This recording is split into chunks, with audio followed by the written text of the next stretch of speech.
Welcome back जी। एक दफ़ा फिर खुशामदीद कहते हैं। और जैसा कि ब्रेक पे जाने से पहले मैंने आपसे कहा था, आज आपकी मुलाकात एक बहुत ही अच्छे आर्टिस्ट से करवाने जा रहे हैं, एक बहुत ही अच्छे इंसान से करवाने जा रहे हैं। He is very very special to me also because उनसे जब मेरी मुलाकात हुई है मैंने उनसे बहुत कुछ सीखा है। अगर उनके फ़न के हवाले से हम बात करें तो 70s और 80s में उन्होंने टेलीविज़न इंडस्ट्री के ऊपर रूल किया है, ना सिर्फ इंडस्ट्री या कैमरा के ऊपर, टेलीविज़न के ऊपर, बल्कि उसके साथ साथ लोगों के दिलों पर राज किया है। और ये राज जो है वो अभी तक कायम है, क्योंकि आज भी वो हमारे दिलों में रहते हैं, बसते हैं, हमें हर तरफ नज़र आते हैं। अब सिर्फ एक्टिंग नहीं बल्कि डायरेक्शन और प्रोडक्शन भी कर रहे हैं। And I would say very very charismatic and a very charming man that this industry has produced. And I am really honoured to have mister Abid Ali with us. अस्सलाम वालेकुम जी। वालेकुम सलाम। How are you? अल्हम्दुलिल्लाह। आपको याद होगा एक दफ़ा पहले भी आपसे इत्तेफाक हुआ था बात करने का, और इतना अच्छा लगा था बिकॉज यू नो उसका असल जो था ना, उसका रूह जिसे कहते हैं, वो ये कि आप इतने सच्ची सच्ची बातें कर रहे थे and you open up so much कि वो वाकई आपको जानने का मौका मिला मुझे उस दिन। असल में मैं समझता हूँ कि ज़िंदगी में झूठ जितना कम बोला जाए उतना अच्छा है। झूठ के साथ एक खराबी है, याद भी रखना पड़ता है। वो नहीं रहता। वो रहता नहीं। और सच में खूबी ये होती है कि वो सच है तो उसे याद रखने की ज़रूरत नहीं रहता ही। बिल्कुल सही।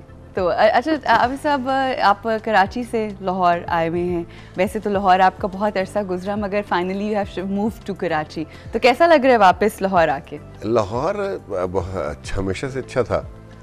मेरी लाहौर से एक लंबी एसोसिएशन है। बचपन मेरा लड़कपन गुजरा कोयटा में, उसके बाद जितना नाम इज़्ज़त मकाम मिला वो लाहौर का मरहून मिन्नत है। और बड़े मुझे अच्छा लगा जब मैं लाहौर आया था, तो यहाँ लोगों के दिल बड़े खुले हैं। इन्होंने दे एक्सेप्टेड मी। और मैंने एक दिन हम एक तजिया कर रहे थे, मैं और डार साहब, के देखा जाए तो ज़्यादातर लोग जिन्होंने यहाँ इज़्ज़त कमाई वो लाहौर से बाहर से थे, अक्सरियत। बिल्कुल ऐसा ही। तो ये शहर की एक खुले दिल होने का, ब्रॉड माइंडेड और वसी उल कल्बी की मिसाल है। और फिर ज़ाहिर है जहाँ आपने स्ट्रगल का टाइम गुजारा हो, और स्ट्रगल भी ऐसी वैसी कि मतलब मेरे ऑडिशन का रिजल्ट 10 माह में आया था। ओह माय गॉड, इतना पेशेंस का मुजाहिरा करना पड़ा। बहुत। हाँ। उन दिनों टेलीविजन के पैसे थोड़े से होते थे, थिएटर भी करना पड़ता था, रेडियो भी, कोई कमर्शियल्स के पीछे आवाज़ भी, वॉइस ओवर्स भी। अच्छा। बहुत कुछ करके तो मीट सेंड करते थे। और शुरू में तो ऐसे भी वक्त आए, मुझे याद है एक दफ़ा मैं यहाँ गड़ी शो में रहता था, गर्मियों का मौसम था और पैसे ख़त्म हो गए, और 6 दिन तक मेरे पास खाने के पैसे नहीं थे। Oh my God. तो वो आज सारे फ्लैशबैक्स आ रहे हैं जहाँ जहाँ मैं घूम रहा था। फिर जैसे हमारे सामने बना, अब जितना हसीन हो गया है, और अल्लाह इसे और हसीन करे और अपने यहाँ तरक्की हो, अच्छा लग रहा है। और फिर इत्तेफाक से मौसम भी आज इतना बहुत खूबसूरत मौसम, धुले धुलाए आप अपने साथ बाहर लेकर आए ना। बड़ी खुशी हुई है। हाँ नहीं। अच्छा अभी सब ज़िंदगी के अंदर मैं जब आज ये प्रोग्राम स्टार्ट किया और मैं अपने जितने भी शोज़ करती हूँ उसमें मेरी कोशिश ये होती है कि जो हमारी ख़वातीन हैं वो बहुत अहम किरदार अदा करती हैं इस माशरे को बनाने में, घर को बनाने में।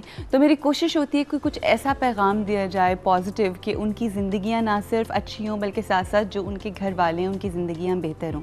तो आज जिस चीज़ के ऊपर मैंने फोकस किया वो ये कि, बल्कि हम ये पूरा हफ्ता इसी हवाले से बात करेंगे कि जो आपकी ज़िंदगी में अच्छा है उसके बारे में आप लिखें एक पेपर के ऊपर, क्योंकि नॉर्मली हम अपनी ज़िंदगी में सिर्फ और सिर्फ नेगेटिव चीज़ों के ऊपर फोकस कर रहे होते हैं। मेरे पास ये नहीं है, मेरे पास वो नहीं है, अब मुझे ये चाहिए, अब मुझे वो चाहिए।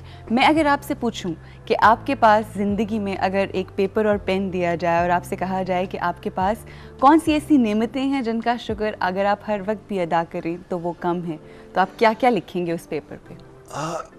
इंसान बुनियादी तौर पे इसलिए खसारे में है कि वो बेइल्म है और शऊर रखते हुए भी शऊर नहीं रखता। सही। और वो एक बहुत पुरानी कहावत है, लेकिन बार बार काम आती है कि गिलास आधा खाली है और गिलास आधा भरा हुआ। हम अल्लाह ताला का शुक्र अदा कर ही नहीं सकते। देखिए, और हम वो लोग जो अपने हाथों पैरों पे चलते फिरते हैं, खुद से कमाते हैं और रोटी खा के सोते हैं और सरों पे छत भी है, नाशुक्री वो लोग करते हैं और ज़िंदगी में परेशान वो लोग रहते हैं जिन्हें अपने से ऊपर देखने की आदत हो जाती है। जो लोग अपने से नीचे या अपने सामने देखते हैं, उनके लिए ज़िंदगी के माने और हैं। सही। जब आप किसी और की मिजरी को देख के और अल्लाह ताला से माफ़ी मांगें और अपने जो कुछ आपके पास है, 2 हाथ, सलामत आँखें, कान, समात, हर चीज़ आपको मुयस्सर है, और उसके बाद अगर आप फिर खुद खा कमा रहे हैं तो आप और ज़्यादा खुशनसीब हैं। उसके बाद अगर आप मुआशरे में थोड़े से बाइज़्ज़त और मोहब्बत रखते हैं तो और ज़्यादा खुशकिस्मत हैं। तो वाकई अगर हम शुक्र अदा करने पे आएँ तो और गिनने बैठ जाएं तो एक सफ़ा कम पड़ेगा। क्या बात है। और अगर हम नाशुक्रे हो जाएं और अपनी महरूमियों को गिनने पे आए तो भी कई सफ़े चाहिए होंगे। ऐसे तो ये पॉइंट ऑफ व्यू की बात है। सही। अगर आप में हिर्स है तो आपकी हिर्स कभी ख़त्म नहीं होगी। ऐसे। और अगर आप ज़िंदगी को एक बस स्टॉप पे गुजार रहे हैं और आपको यकीन है कि अभी किसी लम्हे मेरी बस आ जानी, तो फिर हम कनात भी करेंगे और खुश भी रहेंगे। मैं हैरान होता हूँ उन लोगों पे जो बहुत माल समेटना चाहते हैं और वो ये भूल जाते हैं कि एक दिन वो ये माल छोड़ जाएंगे पीछे कुछ लोगों पे। सही। और उनको नहीं पता वो उस माल के साथ क्या करेंगे। एब्सोल्युटली। अच्छा करेंगे Absolutely. या बुरा, और बुरा करेंगे तो उसके बुरे असरात उस तक भी पहुंचेंगे। बिल्कुल उसका सही। और इतना माल जमा करना यूं भी है कि आपका अल्लाह पे भरोसा नहीं है। रिस्क का उसने वादा किया है, जिंदगी उसने आपको दी है, ये भी कह दिया कि एक दिन मैंने वापस लेनी है ये जिंदगी, तो कुछ दिनों के लिए आए हो, तो फिर काहे का इतना हिर्स व हवस। ये समझ लेने वाली बात।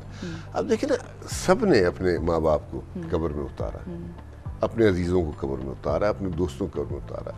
वो चंद दिन उसका एक इम्पैक्ट रहता है कि हमने यहाँ आना है, और फिर भूल जाते हैं उसका सबूत जो है, भूल जाते हैं कि हम फिर उसी में लग जाते हैं, उसी चीज़ में। हाँ, वो थोड़े देर के लिए कम टाइम के लिए वो आपके ज़हन में। लेकिन अगर हम उसको तारी रखें अपने आप में तो ज़िंदगी बड़ी आसान हो जाएगी। क्योंकि क्या हुआ अगर आज की रात मेरी पत्थरों में गुजरी तो ये भी एक एडवेंचर है। अब हम शूटिंग के लिए जाते हैं। मैं एक दफ़ा, हमारे एक सीनियर कैमरामैन है, उनकी एक प्रोडक्शन थी चनियोट में, उन्होंने वादा किया था जी बड़ी अच्छी लिविंग होगी। कुछ भी ना हुआ, उनके मेहमान आ गए ईरान से और एक कमरे में उन 7 आदमी थे, बाकी मेरे सारे फेलो एक्टर्स तौकीर भी थे, गयूर भी थे, उससे लड़ रहे थे। मैं कहा यार क्यों लड़ते हो, कितने दिन है? 4-5 दिन। तो ये एक, हम इतनी नियरनेस में भी रह सकते हैं, इसको ये पॉजिटिवली देखो कि चलो सारी रात बातें करेंगे, कोई क्या हुआ, गुजर जाएगा। अच्छा, अब आपने कितनी खूबसूरती से अपनी ज़ात का, अपनी शख्सियत का ये पहलू हमें बताया। कभी ऐसा हुआ आपके साथ ज़िंदगी में कि पैसे की अगर हम बात करें, ठीक है, कभी ऐसा हुआ आपके साथ कि आपके पास बैंक में एक आना नहीं है या कोई बहुत बड़ा नुकसान हो गया है, तो क्या आपके उस दिन में क्या गुजरती है? क्योंकि एक वाक़या मैं भी शेयर करूँ। ये एक दफ़ा नहीं हुआ इसीलिए मैं हंसा। ये बहुत दफ़ा हुआ। शुरू में मैं घबरा जाता था, आदमी घबराता है, और फिर जो ये डाउनफॉल आया फिर ठीक हो गया, फिर डाउनफॉल आया फिर ठीक, तो आदी हो गए। हमने कहा यार कोई बात नहीं, वो भी अच्छे दिन थे, बड़े मज़े किए, अब थोड़े बुरे दिन देखो। और वैसे भी आप देखो ना, जिंदगी सीधी नहीं चलती, जिंदगी एक साइकिल में चलती है। ऐसे दुनिया पूरी, कायनात पूरी एक साइकिल में चल रही, तो उसने राउंड करना है। अभी हम सूरज के यहाँ हैं तो यहाँ आएंगे, रात आ जाएगी, फिर रात रहेगी नहीं, सुबह आ जाएगी, कुछ दिन लंबे हो जाएंगे, कुछ रातें लंबी हो जाएंगी। तो ठीक है, अगर सरमा और गर्मा और खज़ां और बहार एंजॉय हम कर रहे हैं तो अच्छा और बुरा भी एंजॉय कर रहे हैं। और पैसा होना और गुर्बत, अमीरी है तो गरीबी भी है, तो वो साथ साथ। और मजा तो उसी को है ना जिसको दोनों एक्सपीरियंस हो, हाँ, और जो दोनों को बरतना जानता हो। ओह, कितनी खूबसूरत बात है। अब मैं कई दफा सोचता हूँ, कई लोग बड़े गरीबों की बातें करते हैं, हमारे लीडरान वगैरह वगैरह, उन्हें उसका पता ही, इदराक ही नहीं है गुर्बत क्या चीज़ होती है। सही कह रहे हैं।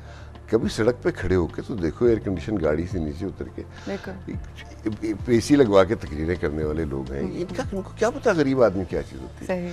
और एक दफ़ा अगर ये एक्सपीरियंस कर लें प्रॉपर, तो यकीन कीजिए उनके अंदर से करप्शन का मादा भी काफ़ी हद तक खत्म हो जाएगा। बहुत ही अच्छी बात है, और ये काश कोई सुन रहा हो और कुछ समझ जाए, और शायद कुछ बेहतरी कहीं ना कहीं सुनते सारे समझते नहीं है अब तो वो समझ से सारी चीजें बालातर हो चुकी हैं सब कुछ। वो कहते हैं इसको छोड़ो, अभी समझने में बड़ा टाइम अभी अच्छा नहीं समझना चाहते भी नहीं ना, बेसिकली ये सिलसिला है।